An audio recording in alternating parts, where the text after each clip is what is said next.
Pessoal do Saúde e Evidência, chegamos. Estamos aqui novamente com o podcast do Saúde.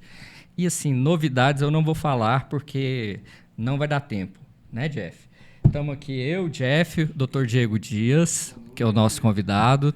Tudo bem, Jeff? Tudo excelente. E aí? Preparado para mais essa noite? Preparado e quase sem assunto, né? Porque nos bastidores aqui a gente já falou tanta coisa que vai ter que tirar da cartola, né? Não, mas esse é só o esquenta. Teve até a questão do bola. Como é que é a história aí, Jeff? Quem que é o bola e quem que é o carioca? Bom, a gente vai ter que lá, né? A gente vai ter que despedir depois, tá bom? Mas saúde também é coisa séria, né? Então, pela seriedade do assunto, né? Que apesar da descontração do podcast, hoje um dos nossos convidados é um dos convidados que assim eu tenho muito prazer em trazer, porque Goiânia tem na área médica, na área da saúde, né, um dos maiores representantes da medicina do esporte, que é o Dr. Diego Dias. Dr. Diego, tudo bem? Boa noite, tudo bem? Tudo jóia? Um prazer muito grande, viu, ser convidado para estar participando novamente aqui com vocês do Saúde em Evidência. Dr. Diego, não estranha não, porque o podcast Saúde em Evidência é assim, no início vai até levantar voo, mas depois pega, né, Jeff? E é sempre assim, é como um voo, né? Isso. Falando em voo, Jeff, como que anda seus voos por aí? Como que você tá? Não, eu estou excelente. Hoje aqui em Goiânia, diretamente aqui dos estúdios Saúde e Evidência, e com um convidado ilustre que é o Dr. Diego. E a gente espera aqui fazer um excelente podcast e tirar muitas dúvidas, né? Quando você brincou do bola, vai ter tudo a ver o nosso assunto de hoje. Tudo, né? Esporte. Dr. Diego, fala um pouquinho da sua formação, da sua história pra gente, por favor. Então, eu sou formado aqui por Goiás, pela UFG, há 15 anos. E dentro dessa minha trajetória, dentro da área médica, uma coisa que sempre me fascinou muito, eu sou uma pessoa assim, apaixonada por urgência e emergência. Então eu trabalhei por muito tempo ligado a essa área, trabalhando também na área de intensivismo. E com isso, eu acabei adquirindo muita experiência nesse trato e nesse cuidado desse paciente grave e etc. Mas em determinado momento, eu senti necessidade de também frear um pouco essa vida do plantão, buscar realmente um outro lado, que era trabalhar com um pouco mais de saúde, né? Prevenção, trabalhar com pacientes onde eu também pudesse promover essa parte do preventivo. E a medicina do esporte foi algo que foi tomando um lugar cada vez maior dentro da minha vida e também da minha prática. Até que assim, fiz toda essa formação dentro da área, já são aí já quase que 9 anos já dentro da medicina do esporte. E hoje eu posso dizer assim que a gente, na clínica, no instituto, a gente consegue trazer, né, para os nossos pacientes um cuidado realmente diferenciado, onde eu costumo dizer, inclusive para os alunos da graduação, né, com o paciente, a gente não tem que seguir fórmula de bolo, receita de bolo. Paciente é algo individualizado. E você começar a entender as dificuldades, deficiências que um paciente pode ter de seguir a sua terapêutica, seu tratamento, e dentro da medicina do esporte, pensar em performance, pensar em cuidados com hábitos de vida, isso é tratar a individualidade. E é nesse princípio que eu venho me pautando para poder realmente conduzir meus anos de profissão. Quando Dr. Diego fala... terminei a graduação e fui trabalhar com medicina de urgência. Muito do público do Saúde e Evidência são estudantes de medicina, enfermagem, biomedicina e tantos outros cursos. Então, o que acontece? Quando você falou, olha, me formei e fui trabalhar com medicina de urgência e emergência. Isso se deve a quê? Ela é uma porta de entrada, normalmente, para quem está saindo da graduação? Ou não? Foi uma opção sua? Assim, não só a urgência e emergência, mas a medicina intensiva na época, ela foi algo que me fez ficar muito apaixonado, né? Eu gostava de acompanhar meus preceptores na época em UTI. Tive um grande amigo que me fez assim, começar a acompanhá-lo, né, em plantões, e isso acabou me despertando muito a paixão na época pela medicina intensiva, e que eu sou, inclusive, pós-graduado em medicina intensiva. Na época ainda pela própria AMIB. Isso. Uma coisa que eu costumo dizer assim, hoje o pessoal, o que tem realmente de porta aberta, né, para a maioria, né, do pessoal que sai da graduação, são os plantões. Apesar, né, de não necessariamente o pessoal que acaba de sair da graduação conseguir assumir, às vezes, o que a gente chama de sala vermelha, que é aquele ponto mais crítico do cuidado, e que foi o que realmente me fez me apaixonar, que um dos hospitais que eu amo de paixão, que eu trabalhei mais de 10 anos, foi no Hugo. Então, ali, para mim, o Hugo, ele serviu para mim de uma escola lá atrás, desde ali, quando eu fiz Liga do Trauma, na minha época ainda, onde pelo 3º ano de faculdade a gente já fazia alguns estágios lá no Hugo, e eu acabei trilhando todas as possibilidades de cargos possíveis dentro ali do Hugo, até ter chegado na coordenação do PS. É importante a gente dizer, né, Alex e Dr. Diego, tem muita gente que vai assistir, fala, Hugo, quem é esse Hugo?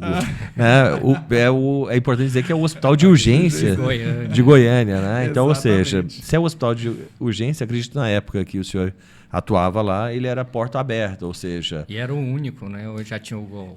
Olha, era o único, ainda não existia o GOL. A gente tinha...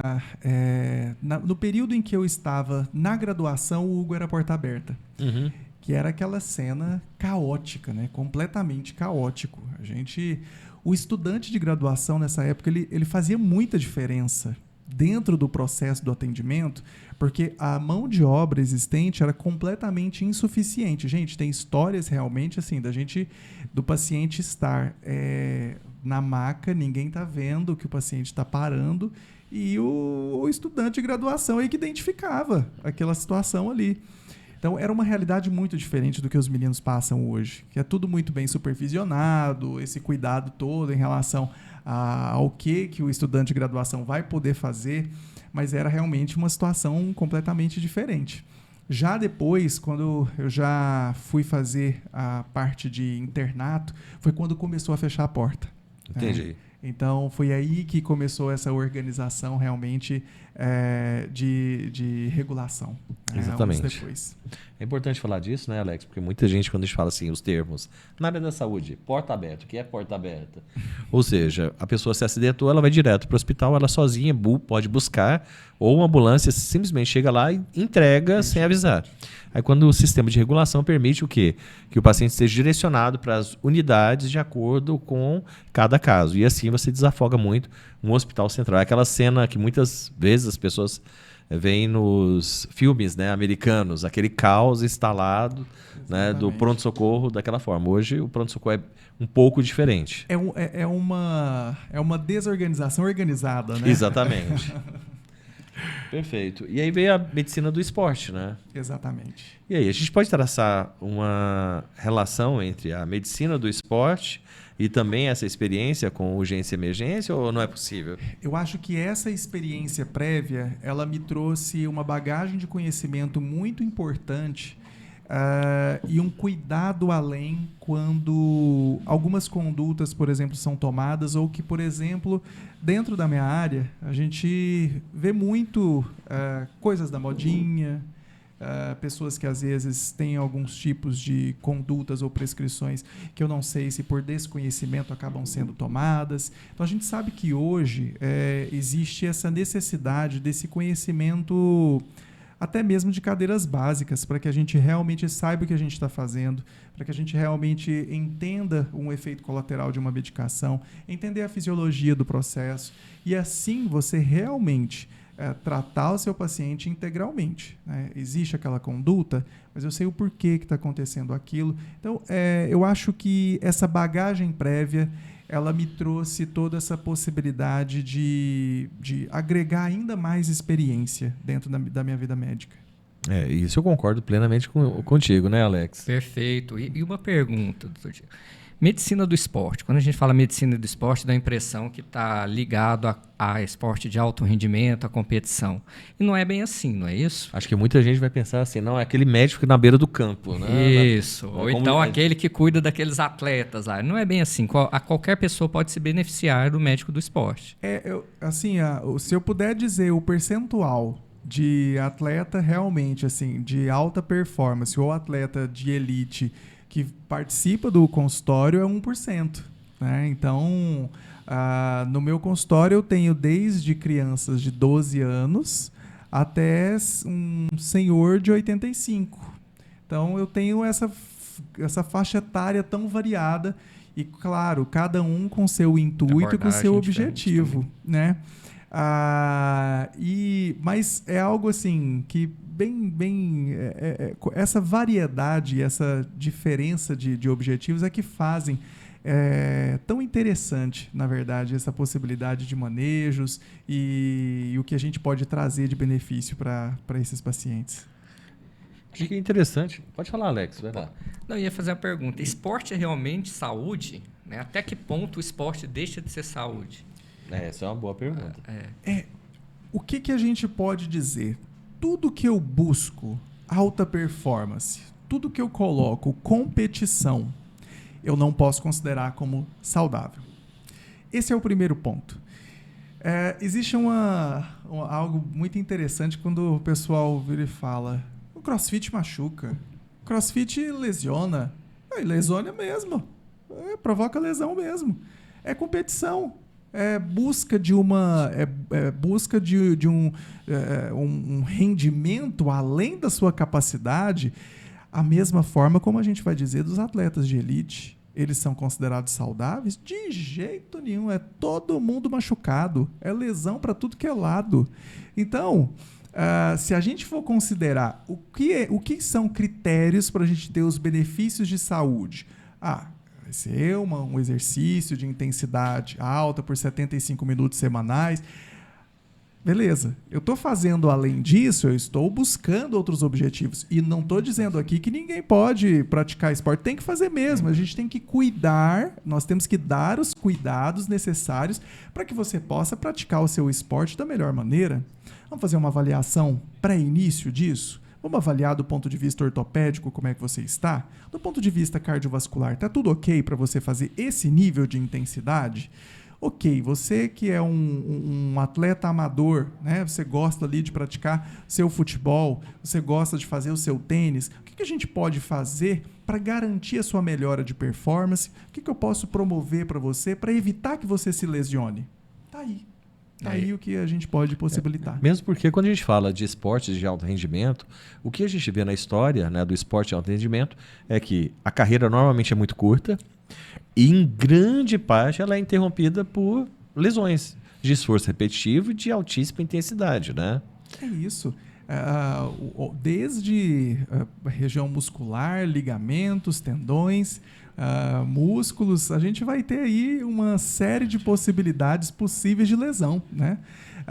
Que o digam atletas da ginástica, os atletas de futebol que tem que aposentar mais cedo, né? O nível de esforço, o nível de exigência... Falou em futebol aposentado mais cedo, Alex, você está jogando bola ainda ou não? Meus 2 tendões já aqui, eles já foram pro saco. Aí vem uma pergunta, e os ex-atletas também? Eles são pacientes seu? A pessoa que já fez o esporte há muito tempo e tem essas lesões?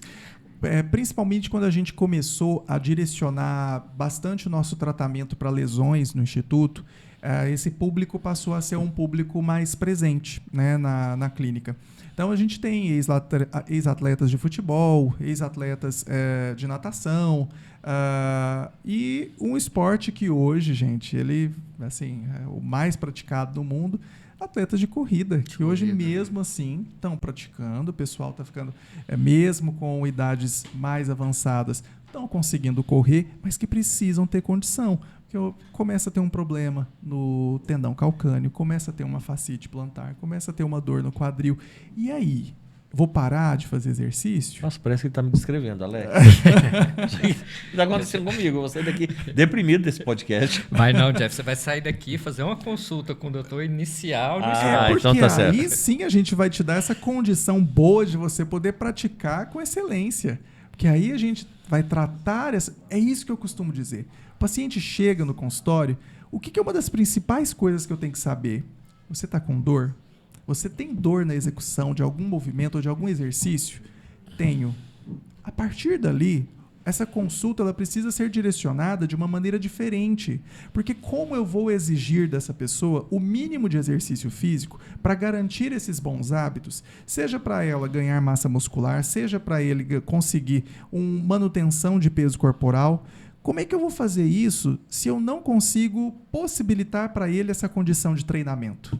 Então, Perfeito. É por aí que a gente precisa fazer.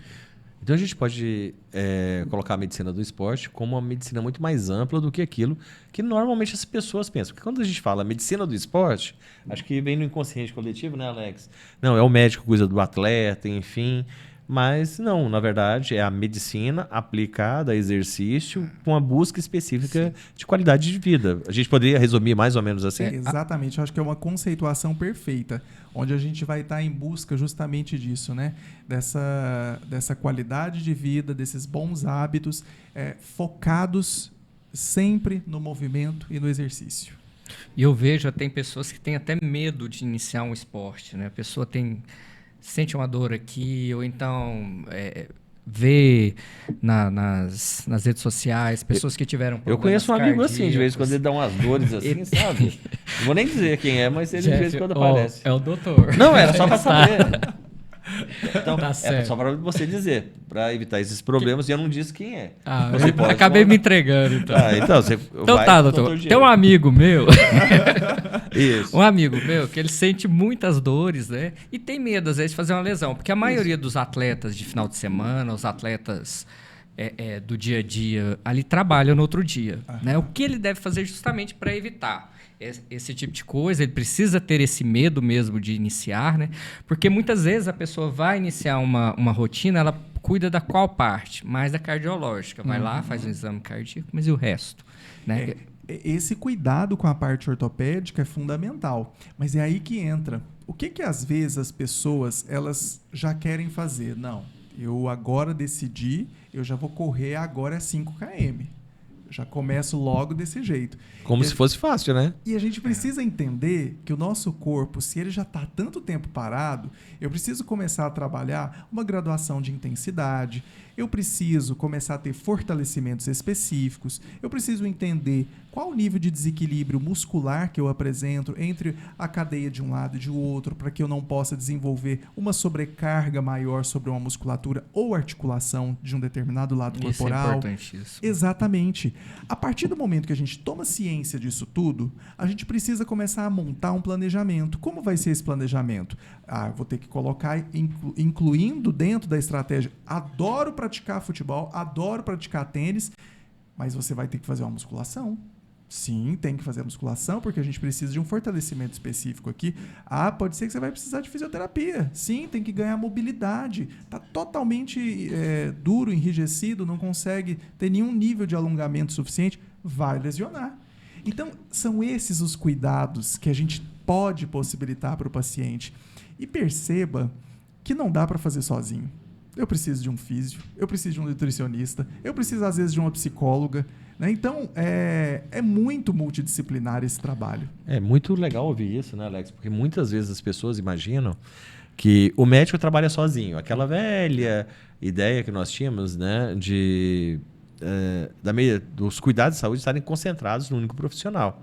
E hoje, com o avanço da ciência, é necessário um grupo bem grande em alguns casos, né? Com certeza. E sabe que aí, mais uma coisa que eu posso te dizer, que essa experiência prévia me trouxe. O que a UTI, ela te demonstra, né? Ela te coloca na sua cara. Sozinho você não faz nada. Nada. Exatamente. Você precisa de toda a equipe para você conseguir trazer a melhora daquele paciente. E assim é uma das coisas que eu carreguei para mim dentro da minha especialidade.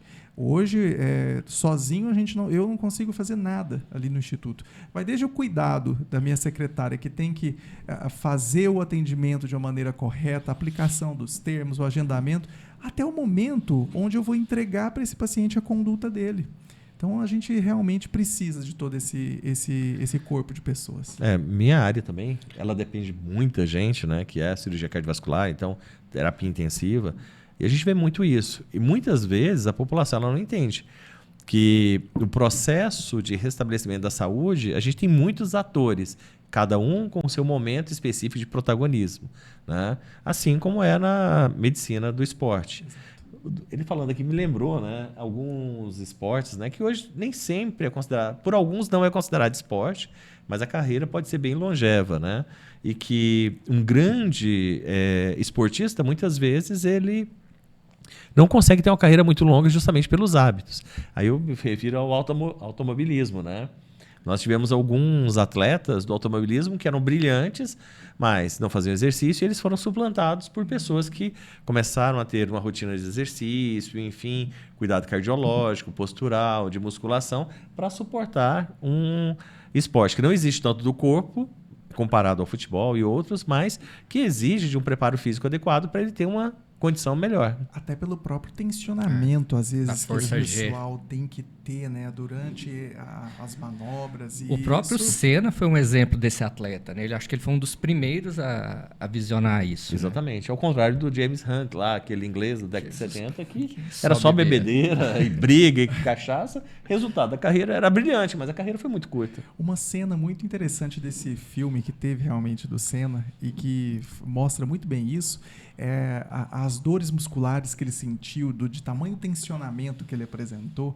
Aquilo assim, mostra muito bem, né, o tipo de tratamento pós, né, a execução de um campeonato ali, o que a gente tem que fazer para esses atletas, né? Que cuidado que a gente tem que realmente fazer com eles nesse pós, né? Então a medicina do esporte ela repete aquela máxima, né? Cada paciente um tratamento específico, cada um é único. Exatamente. Não tem como personalizar aquilo que a gente vê em academia, né, Alex? De repente a gente ter um indivíduo, né, que tem lá o mesmo exercício prescrito para todo mundo. Não dá para ser receita de bolo. Não dá. Eu acho que é como o paciente, às vezes, que procura, vou dar um exemplo, paciente de emagrecimento. Eu costumo dizer que... Esse assunto me interessou. Eu costumo dizer que esse paciente, se eu não chegar na causa raiz do problema dele, eu não consigo tratá-lo. Porque o que pode ser um gatilho, por exemplo, desse paciente estar tendo uma dificuldade alimentar? Será que ele tem um transtorno de ansiedade? Será que ele tem um quadro compulsivo?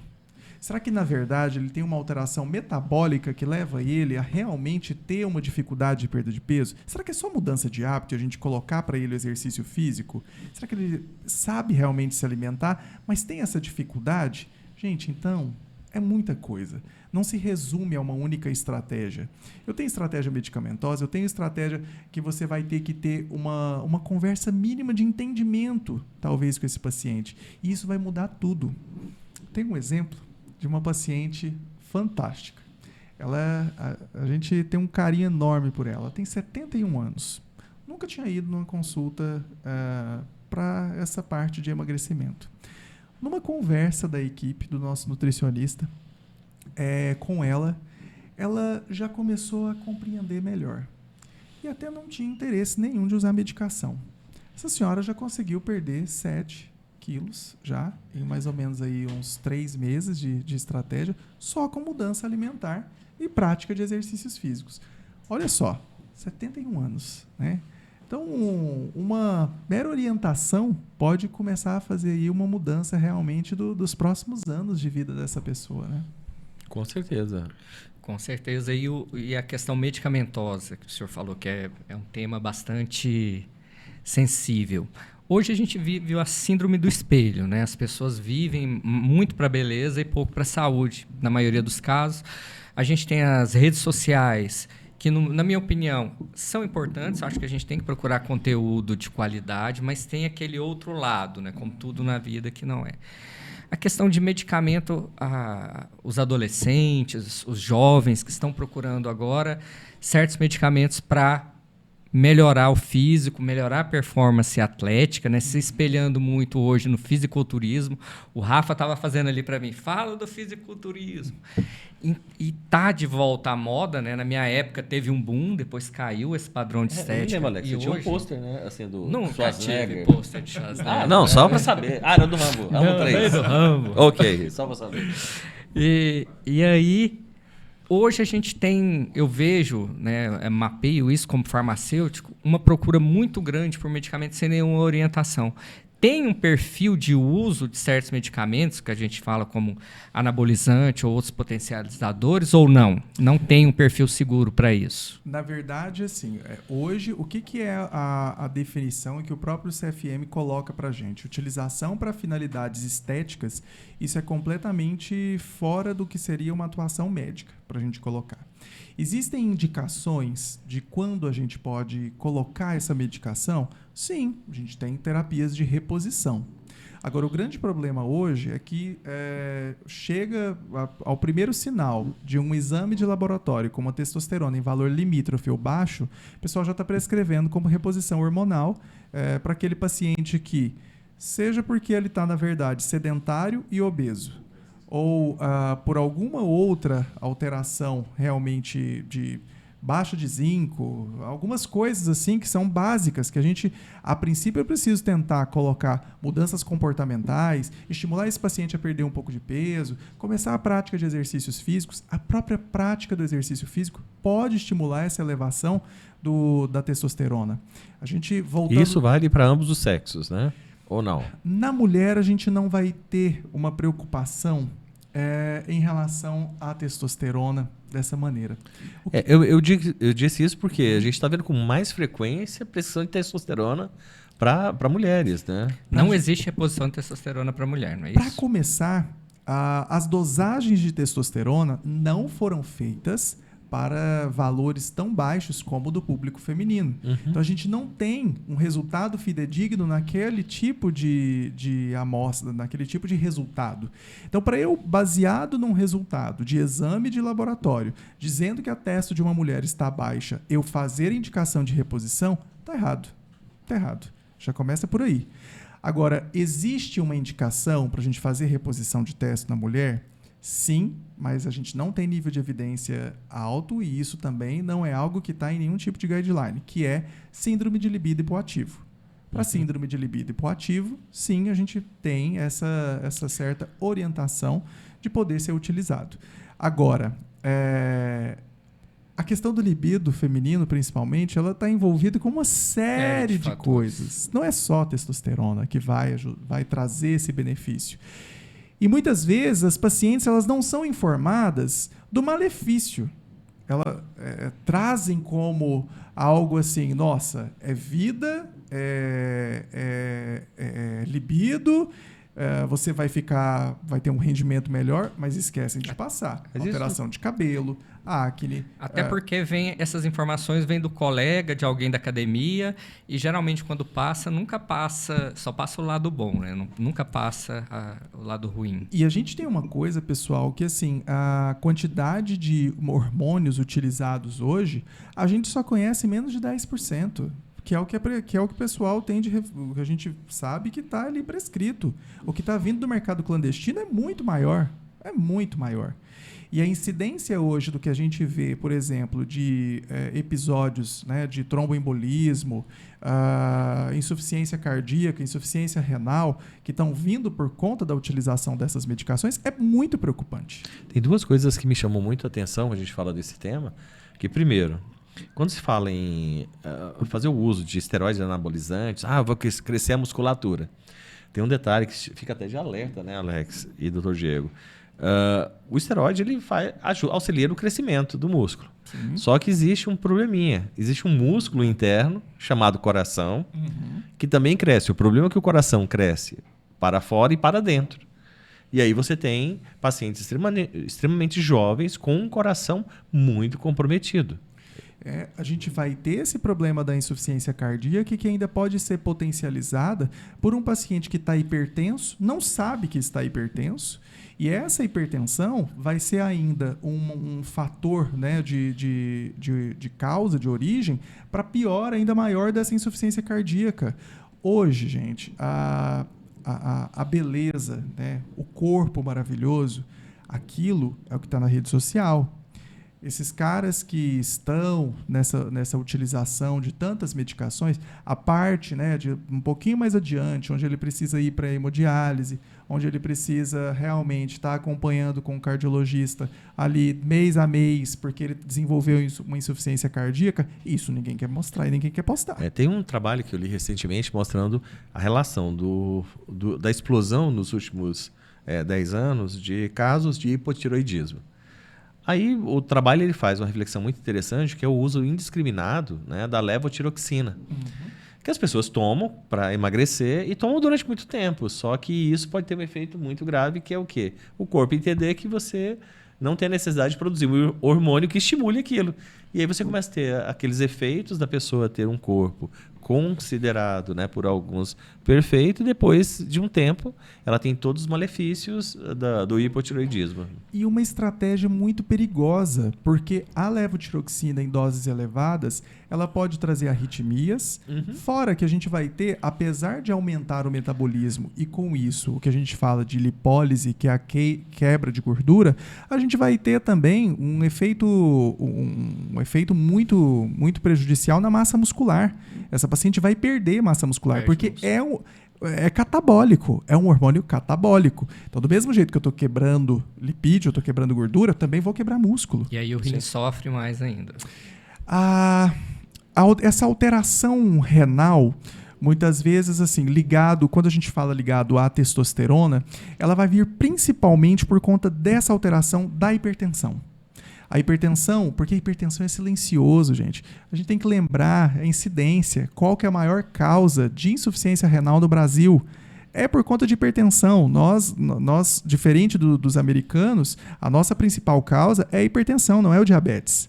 E lembrando também que o uso de testosterona pode aumentar os níveis de insulina. A gente aumenta a resistência insulínica. Se eu aumento a resistência insulínica, não necessariamente eu estou proporcionando facilidade de emagrecimento. Então, um alerta, né? Em nenhum momento acredite que testosterona é um hormônio emagrecedor, porque não é. Não, isso hoje é muito comum hoje. Ainda mais porque as pessoas querem um resultado simples, rápido, né? E, se possível, imediato. Né? Eu quero entrar numa academia e em uma semana estar com o corpo como eu idealizei. Né? Exatamente. Assim, essa busca pelo esteroide, ela é muito presente. Ela está na sociedade. Mas esses esclarecimentos, não é isso que chega, né, até o paciente. O paciente, às vezes, ele pode até chegar no consultório com esse intuito. Mas depois que você passa todo esse panorama e explica e fala, olha, você tem outras alternativas, você tem outras possibilidades. O que você está pretendendo? Eu quero emagrecer. Mas e por que você está querendo testosterona? E é isso, doutor Diego, que o Saúde e Evidência quer mostrar, né? Informação de qualidade, com pessoas qualificadas e desmistificar aquilo que é colocado no senso comum. Porque hoje em dia, muitas vezes, o tratamento médico ele é buscado na rede social, Exato. Na internet, do influencer. E, passando para uma outra pauta, eu tenho outro extremo, né? Acho que dos seus pacientes, que é aqueles que romantizam e normalizam aquilo que teoricamente e aquilo que cientificamente não é normal, né? Ou seja, daquela aceitação dos absurdos que a gente vê hoje. Isso chega muito no seu consultório, não? Demais. Colocar como se a utilização é só uma aplicaçãozinha semanal, uma testo. Isso faz dar mal para ninguém, né? Meu vizinho usa, meu amigo usa. O Arnold está aí vivo até hoje. Mas ele fez 2 cirurgias cardíacas. E é o Arnold. Ele tem dinheiro, ele não depende do Sistema Único de Saúde também. Exatamente. O que eu fico realmente pensando, gente, tem que entender que ele tem uma pessoa para cuidar do dedão do pé, outra do dedão da unha. Assim, sabe? Isso eu costumo dizer muito para os nossos alunos, né? Quando fala, mas tem o influencer tal, tem a pessoa famosa tal, mas aquela é a vida daquela pessoa e não a sua. Né? Se a gente tiver um nutricionista por conta, o médico por conta, o personal por conta, aí é totalmente diferente. Quando eu falei da normalização, me veio à cabeça assim, hoje a gente vive os extremos, né? Recentemente, a gente teve uma... Recentemente não, já tem algum tempo, a gente tem assim, a romantização de alguns biotipos, né, que a gente sabe que compromete a vida da pessoa, né? Um deles é a obesidade. E foi colocada a romantização. Você ia falar da obesidade também? Não, estava lembrando disso agora. Ah, tá. É fundamental. Não, porque obesidade a gente entende, Alex. A gente. Não, a gente entende. Ó. Olha só como a gente está. Obesidade é doença? Eu não estou assim, Jeff. Para de falar. Tá. É ele, você Gente, que é o entrevistado. Obesidade tem CID, né? Tá Uhum. classificada. Então, se a gente existe um Código Internacional de Doenças e obesidade está lá, tem o CID dela, né? Eu perguntei isso porque, Alex, tirando as brincadeiras de lado, óbvio, é porque as pessoas colocam assim, nossa, o médico falou que eu vou ter diabetes. Processa o médico. É o mundo do absurdo que a gente vive hoje. Essa romantização e isso assim que é o meu estilo de vida, gente, longe de mim querer assim, né, dizer do estilo de vida da pessoa. O meu papel é alertá-la cientificamente e de acordo com os fatores de risco, quais são as probabilidades dela ter um problema metabólico, cardiovascular. Mas o problema dessas pessoas é que hoje elas têm seguidores, né? Claro. Então Isso influencia muita gente. Isso né? influencia. São seguidores de a romantização de uma doença, né? Então, porque é uma doença, a obesidade, né? E uma doença crônica. E pesa, e isso é usado Pesa, na balança. Pesa, né? Obesidade pesa, né, Tiago? Eu só não entendo, você olha pra mim todas as vezes, você Não, fala porque de você falou da obesidade. obesidade. Rapaz, eu tô na academia. Eu também tô tentando, Alex. Então, pesa entre a utilização da medicação e a questão da obesidade. Hoje a gente tem aí vários inibidores, né? Como o Mounjaro, que hoje tem até uma live, né? O doutor estava me alertando Hoje aqui é a live de lançamento deles, né? É um medicamento que veio para revolucionar alguma coisa, sim, até hoje em relação... É lógico que é um medicamento, mas muda muita coisa em relação aos efeitos deletérios da obesidade?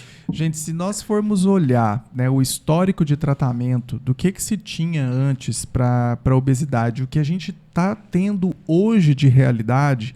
Esse momento é um momento muito histórico, né? Não é à toa que a gente está vendo aí o laboratório que desenvolveu algumas dessas medicações batendo cifras e sendo responsável por percentual de PIB dos Estados Unidos. Então, assim, é algo extremamente significativo, porque a tendência de sobrepeso e obesidade na população só tende a aumentar. E essas medicações, elas sim, vieram com uma função muito importante, né, uma ajuda muito importante. A gente até pode considerar que a redução do volume de cirurgias bariátricas tem um responsável, né? Essas medicações, elas estão possibilitando esse controle melhor, né? Agora, a gente precisa entender também como isso está sendo praticado. Esse passo desse controle, né, de receituário, eu acho que foi algo importante.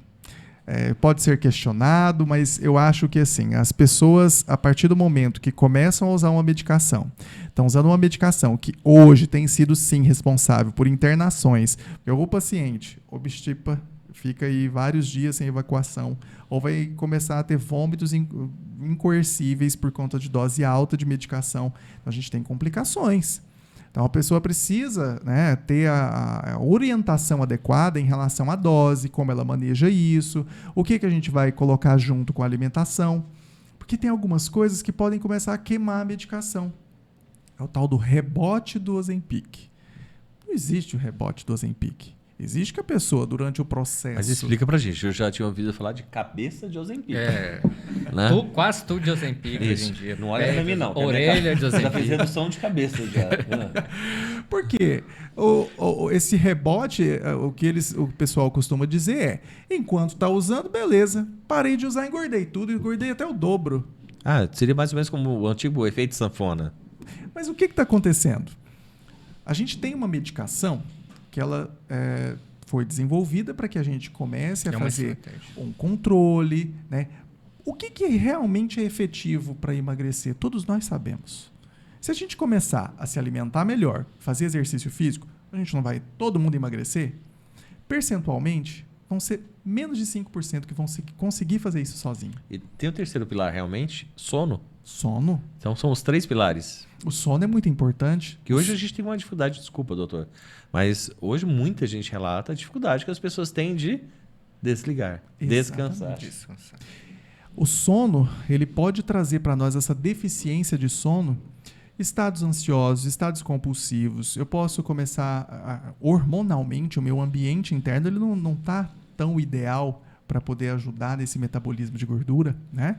Então, o sono é muito importante para a gente conseguir realmente trazer mais esse fator, né, de auxílio, né? Então, se a gente fala que se eu hidrato adequadamente, se eu durmo bem, se eu alimento bem, se eu faço exercício, essa seria quase que a receita da saúde. Pronto. Por que é tão difícil?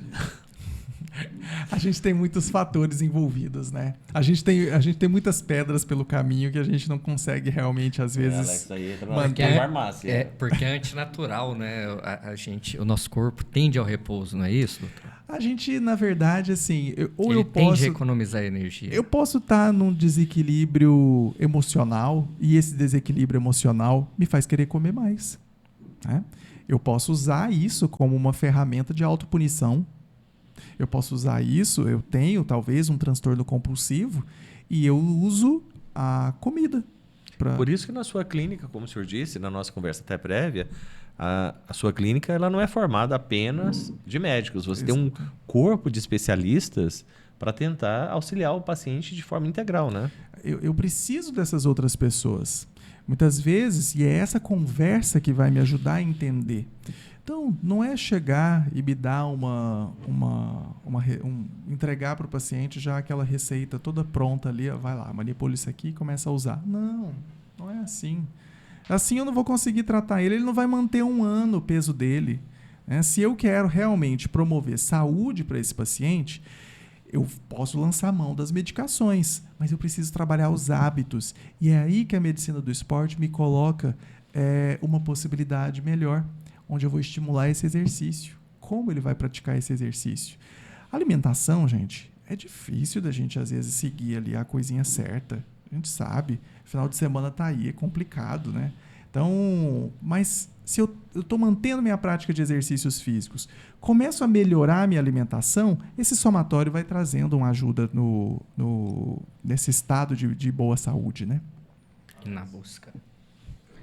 Vamos trocar. Pessoal, nós estamos trocando aqui de apresentador, de host. O Rafa tá chegando e eu tô saindo aqui. Vai ficar ele e o Jeff. Você corta depois? Como é que é? Pode cortar, né? Quer fazer essa saída sua melhor, então? Não, ele corta. Só corta. Então, eu vou falar com... Oi? Ok. Você corta depois. Corta pra mim. Vamos lá. Recomeça de que forma? Como se fosse uma pausa? Não, eu vou... Não, continua, é o mesmo podcast. Eu continuo. Ele quis trocar. Só continua. Ótimo, sem problema. Pessoal, agora é eu aqui na mesa com o Jeff, com o Dr. Diego. Vou dar sequência aqui no assunto, que eu tô cheio de coisa pra falar também. Então, pode começar. Então, assim, eu sou biomédico, né? E eu recebo muito paciente que tomou testosterona por conta própria ou foi influenciado de alguma forma. Igual vocês falaram aqui na mesa, sem nenhum tipo de explicação, né? Ninguém explica que o cara precisa ter receptor para poder pegar essa testosterona e ser ativa, ninguém fala de nada, né? E aí o cara chega lá para ser atendido, para fazer os exames, a testa do cara tá completamente desequilibrada, as gônadas já encolheram, o cara tá cheio de acne, o cara tá perdendo cabelo. Uhum. Então, assim, é uma coisa real mesmo. Eu brinco até que é uma epidemia de pessoas desinformadas tomando testosterona, hormônios em geral, tomando insulina. Tem gente que toma glifage por conta própria. Esse boom da insulina, né, que assim, é uma estratégia de fisiculturista, que eles utilizam essa estratégia para ganho de massa nessa fase que eles chamam de bulking.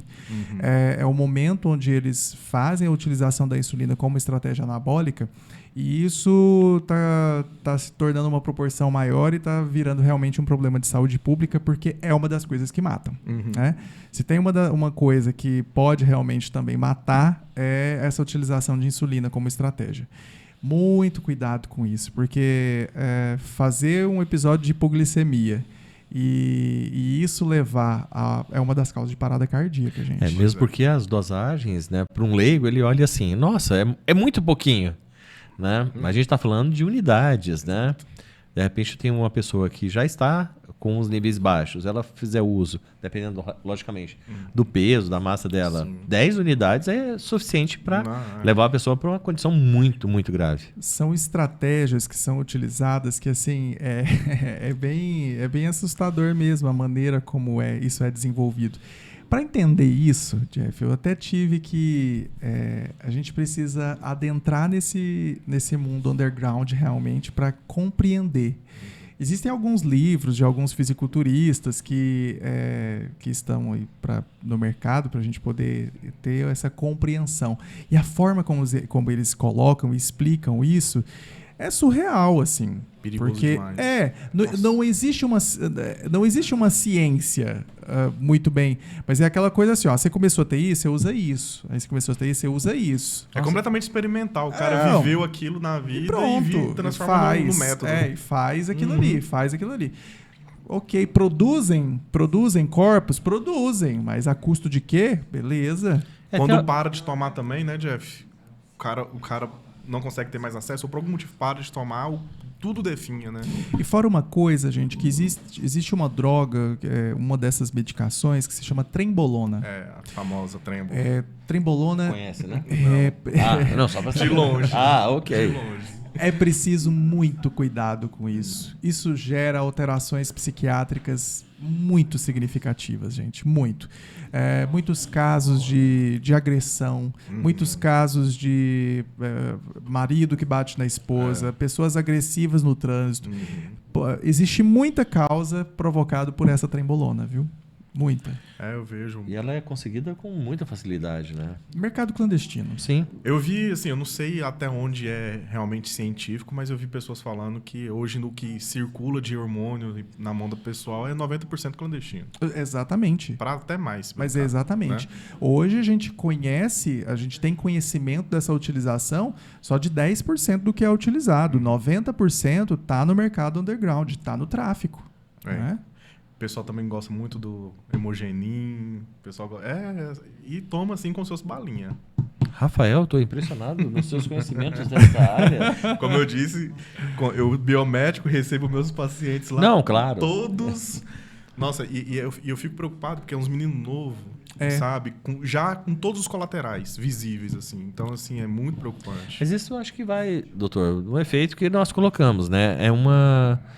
É uma busca desenfreada por um resultado extremamente rápido, por uma saída simples. O doutor Diego já colocou aqui, né? Se a gente beber água adequadamente, dormir bem, se alimentar bem, fizer exercício, você tem os 4 pilares da saúde, né? A questão dessa busca estética, né? E isso é realmente questão, mídia, rede social, é o que o Alex colocou agora há pouco dessa cultura do espelho mesmo, né? As pessoas... Não importa como, mas eu quero aquilo. Quando eu brinquei com o Alex aqui, logicamente, ele é um amigo de longa data, brinquei com ele, tinha um pôster do Schwarzenegger, nós tínhamos lá, na década de 80, 90, né? Ícones, por exemplo, de corpos masculinos. O Arnold Schwarzenegger talvez representou, né, o ápice disso, mas assim... Genético e tudo. Mas na esteira dele veio lá um monte de outros atores mega musculosos, aquela geração, né? O exército de um homem só. E muitos homens buscavam isso. Então a gente teve um grande boom, né, recente, né, que a gente está falando aí de 30 anos atrás. Só que depois se esvaiu isso um pouco e agora a gente volta com muita força para isso. Só que as pessoas parecem que não entendem que a construção daquele corpo demora anos, se não décadas, de treinamento intenso e com um risco muito grande, como já foi dito aqui. E a gente também tem um outro dado, né, que são as deficiências de vitaminas, né, doutor? Que aparece hoje, todo mundo está com deficiência de vitamina D, vitamina A, enfim. Eu acho B12, né? É muito... E principalmente, às vezes, do grupo, né, de pessoas que se submeteram à cirurgia bariátrica, que fizeram um acompanhamento pouco efetivo e que tem realmente esse espectro amplo de deficiências minerais e de vitaminas realmente, né? Então, eu costumo a gente acaba pegando realmente na nossa rotina do consultório uma frequência até realmente significativa de pacientes com essa deficiência de vitamina D. Isso realmente ela acontece. Porque hoje a gente acaba se expondo muito pouco ao sol, mas também tem um cuidado que a gente tem que ter dessa hiperprescrição de vitamina D. Que hoje querem colocar valores assim que estão completamente fora das referências, na verdade, né? Isso. E que é muito importante a gente ter esse cuidado também. Eu vou até deixar no link para a galera ver. Eu vou verificar primeiro também até a procedência do estudo, verificando sobre os níveis de vitamina D e pelo que se observou em todo o grupo, controle, etc., toda aquela questão de pesquisa, que não houve tanta alteração assim, ou nem houve algum resultado substancial de ter esse controle de vitamina D, manter acima de tanto, sabe? Não deixar baixar tanto. Então, eu vi que eles fizeram esse estudo aí, eu vou verificar primeiro, antes de postar. Eu não sei até onde isso é verdade, mas eles não viram diferença, por exemplo, manter acima de 30. Ou se baixar de 20, começa a dar problema. Então, alterou isso. Eu não sei se assim, o que eu conheço, existem trabalhos muito bem feitos e que foram desenvolvidos para pacientes com doença autoimune. Tentou-se estabelecer algumas estratégias com hipervitaminose D, mas que são a título de pesquisa, que ainda nunca se estabeleceu realmente algo que vamos aplicar isso e é isso que está em guideline para a gente seguir. Não. Mas o que a gente sabe hoje é que a depender, né? Se eu estou falando ali de uma pessoa, de um idoso, eu tenho um nível. Se eu estou falando ali de um adulto jovem, eu vou colocar ali em torno para ele de 30, tudo bem? Então, guiado mais ou menos por isso. E dentro da medicina do esporte, todo esse olhar para cada área dessa que é discutida, ela vai ser um olhar amplificado e corrigido, né? Porque para cada faixa etária, eu tenho que ter um cuidado diferenciado, né? Eu não vou, por exemplo, nos meus atletinhas de futebol lá da clínica, não dá para eu virar para eles e colocar junto, eu discutindo junto com o nutricionista, a gente colocar um planejamento alimentar onde essa criança não vai poder comer nada do que às vezes seria interessante para ele. Como é que a gente vai trabalhar isso? A gente tem que trabalhar isso na negociação, às vezes. Você vai parar de comer essa besteira, mas aí, tal dia aqui, você pode comer isso. Então, gente, esse jogo legal de realmente você estar pronto para essas diferentes realidades, né? Até mesmo a realidade financeira, às vezes, do paciente. Conta muito. Eu não consigo passar tirzepatida ou Mounjaro aí para todo mundo. Não vou conseguir. Tem um custo muito elevado hoje, né? Então, para esse paciente que não tem condição de usar as canetinhas, o que eu tenho de alternativa? Vamos buscar. Preciso enxergar quais serão essas possibilidades, né, que esse paciente tem. Eu vi vocês comentando aqui, eu achei muito interessante. Estava muito em alta também recentemente a questão dessas dietas restritivas, o perigo delas também, que bate muito na questão do pessoal que tem compulsão, que tem ansiedade. É um perigo, né, essa questão.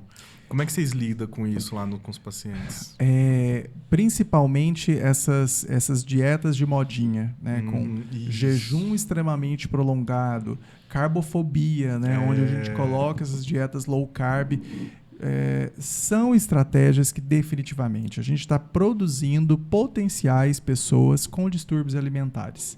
Essas dietas extremamente restritivas e onde a gente vê a difusão aí por influenciadores que trazem uma desinformação gigantesca em relação a esse tipo de cuidado com a alimentação, gente, é uma produção em massa de pessoas com distúrbios alimentares, com certeza. Era bom fazer um artiguinho, né, no Saúde e Evidência sobre isso, né, Jeff? Chamar os nutricionistas. Eu tenho certeza disso, porque, como a gente já falou, né, Dr. Diego, hoje a gente tem várias epidemias. E são epidemias que a medicina, a ciência, tem tido muita dificuldade para lidar com isso. Uma população que está vivendo mais, né? Os avanços tecnológicos permitiu isso, mas ao mesmo tempo está se perdendo, né? Seja naquilo que a gente chama de gula, na preguiça, né?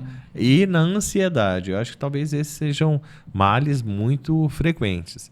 E isso gera um grave problema, né, Rafael? Que são os pacientes que, de repente, começam a ter, por uma sequência de vida sedentária associada a outras doenças, começam a ter dores das mais variadas. E aí a gente entra num outro aspecto da medicina, que é o tratamento dos pacientes que não se resolve com exercício, com dieta, com um medicamento mais básico, e aí a gente tem os pacientes com dores crônicas. Essa é uma outra área que tem crescido muito, ou não? Sim, eu acho que por muito tempo, na verdade, a gente acabou só vivendo essa atuação lá no fim da linha, né? Essa atuação preventiva, que é um dos pilares que eu acredito muito que a gente já tem que começar a fazer esse cuidado preventivo para a gente não chegar só lá no final da linha, onde a gente já tem que pensar em estratégias mais de intervenção ou realmente só a medicação ali para ajudar realmente no controle dessa dor. Eu tenho, sim, muita coisa e muita bagagem que a gente precisa começar lá atrás, né? A gente precisa começar em idades mais jovens, né? A fazer esse cuidado. Mas e aí, né? Quando eu chego nesse grupo de pessoas que não receberam essa informação ou receberam e não quiseram também tá seguindo, né? São mais resistentes em relação a isso. A gente vai ter que começar, a gente tem que cuidar, seja, né, com auxílio, né, em fortalecimento muscular, que sempre vai fazer base, gente. Se eu tenho dores articulares crônicas, vou precisar de medicação, mas mudança de hábito também sempre vai ser fundamental, independente da idade que eu estou começando a fazer o tratamento do paciente. A gente tem que... Uma coisa que a gente diz, o paciente com dor crônica,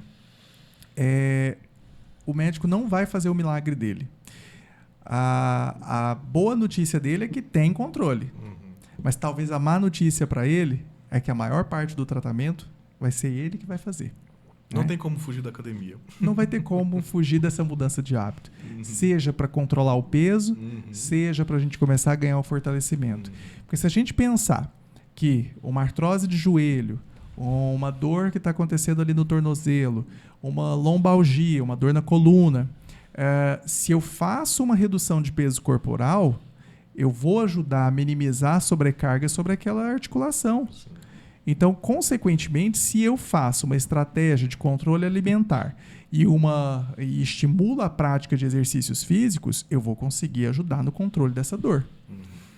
O difícil é, quando esse paciente tem um nível de dor muito intenso e não consegue praticar o exercício físico. Aí entra aquela relação inversa que a gente falou. Vamos ter que tratar essa dor primeiro para depois eu conseguir colocar ela para realmente ficar ativa, né? Não vou conseguir colocar essa pessoa com dor para fazer exercício. Vai ser um trauma para ela. Né? Paciente com fibromialgia, por exemplo. E fibromialgia é um santo remédio, exercício aeróbio. Exercício aeróbio que a gente colocar aí, né? Andar na esteira, caminhada, fazer aquele exercício de escada, bike. Pro paciente fibromiálgico, fora de crise, é uma estratégia preventiva, na verdade. Musculação para esse grupo de pacientes pode trazer mais desconforto, mas exercício aeróbio é muito bom. Que legal, bom saber. Quando você falou da questão do caminhar, né? Eu brinco sempre que... como é que eu posso começar exercício? Começando. É o primeiro passo. Não importa o tamanho desse passo, mas eu preciso tomar a decisão de iniciar. Existe uma lenda, né, Rafa, que é falando, por exemplo, do caminhar. Né? Caminhar não resolve nada, eu tenho que ter mais intensidade, que muita gente quer começar. Como o senhor disse, doutor, hoje é o meu primeiro dia de pedalar. Né? Estamos aqui falando da cidade de Goiânia, e a gente tem aqui uma cidade próxima chamada Anápolis. A pessoa fala, já vou começar, vou pedalar Goiânia para Anápolis. Eu brinco, não vai chegar no Ceasa. Né? Para quem não é de Goiânia, não chega na saída da cidade. Então, eu vou começar. Né? E existe uma lenda falando do uso do caminhar em esteira, o caminhar numa calçada, num parque. Realmente existe diferença para quem está iniciando ou não? A esteira, se a gente for olhar a biomecânica realmente do movimento, ela não é um andar. A esteira são saltos. Então, a biomecânica da esteira ela é saltatória. Se eu tenho uma pessoa que eu quero tomar um cuidado maior, às vezes, com uma articulação que já está sofrendo, a esteira não vai ser tão interessante. A caminhada vai ser algo que eu posso recomendar melhor. Então, isso é uma coisa interessante, porque a biomecânica da esteira, a gente está saltando nela. A gente não faz realmente a biomecânica de passada. Então, isso é uma coisa que a gente precisa pensar. Quando eu vou orientar para o paciente, qual que ele vai realizar. E isso que você colocou, se eu quero só meu benefício para a saúde, se eu vou colocar ali um exercício de intensidade moderada a baixa, eu estou pensando em 150 a 300 minutos por semana de prática de exercícios físicos. Então, se eu quero só o benefício para a saúde, para garantir minha prevenção cardiovascular, contra alguns tipos de câncer, melhora metabólica, nós estamos falando nesse tempo. Então, a caminhadinha, o mínimo é isso, 150 a 300 minutos por semana.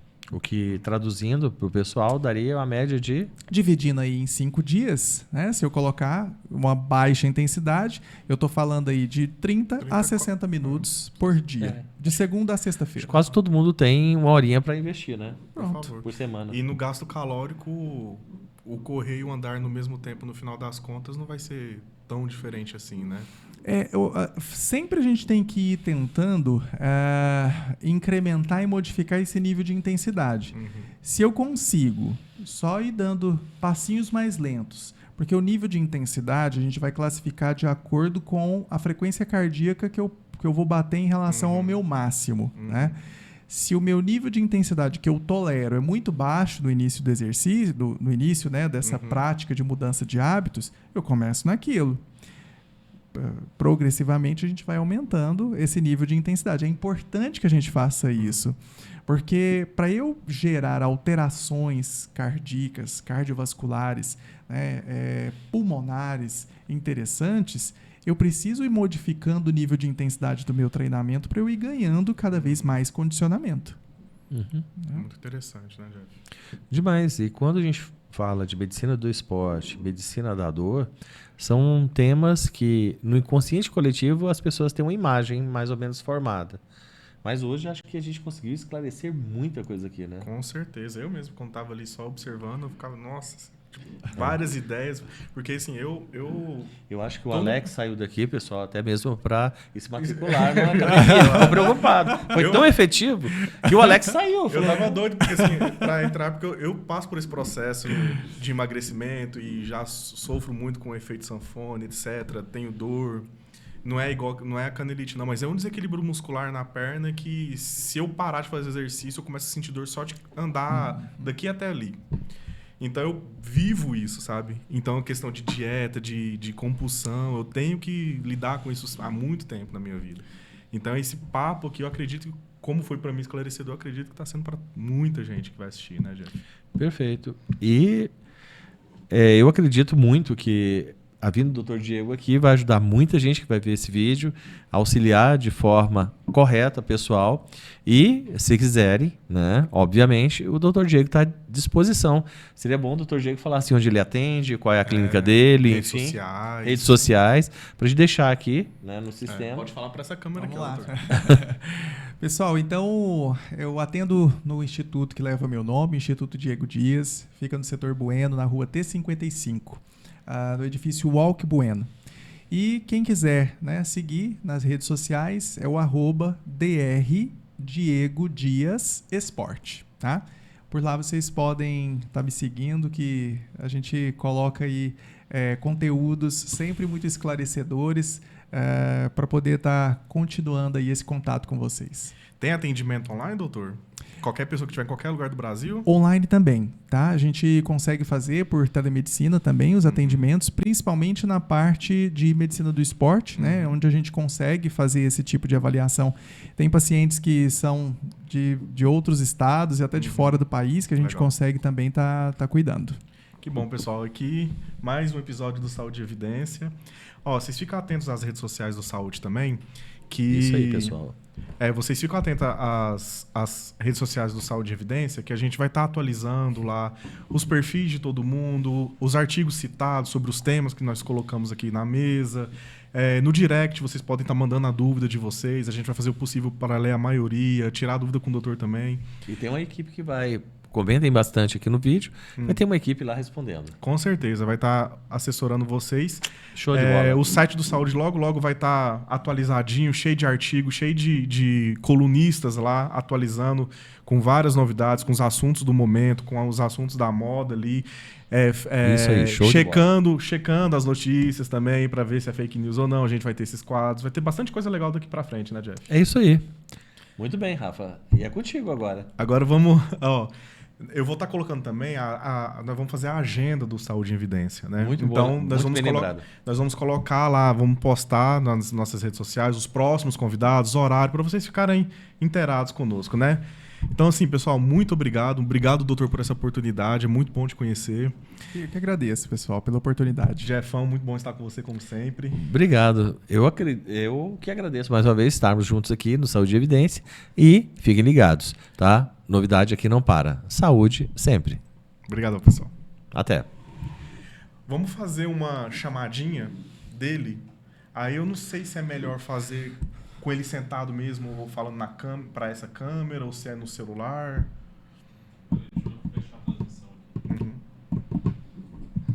Ele pediu pra ser mais bola, fazer mais graça. Aí vai sair. Você apertou a mente do homem. É que ele fala que, não, você fica muito sério, Jeff. Eu falei, tá bom. A gente um dia vai fazer uma aqui, Saúde e Evidência, só de imitações, você vai ver só. Tô treinando. O Jeff é bom de imitação mesmo. Nada. Lembra de umas coisas que não tem nem como lembrar. Tipo o quê? Não, você fazendo suas imitações, você lembra as frases, tudinho dos personagens. Ah, mas assisti, velho. Nossa, assisti e gravei. Tá doido. Mas acho que ficou legal. Ficou muito bom, né? Ficou muito bom. Você gostou da vibe? Nossa, tranquilo, né? Super A gente tranquilo. teve nós tivemos quase 80 minutos. 70 e alguma coisa. Vai ter alguns bastante cortes. coisa. Tirar Vai ter algumas... e vai ter também muitos cortes lançados também. Vai dar pra tirar muita coisa legal. A gente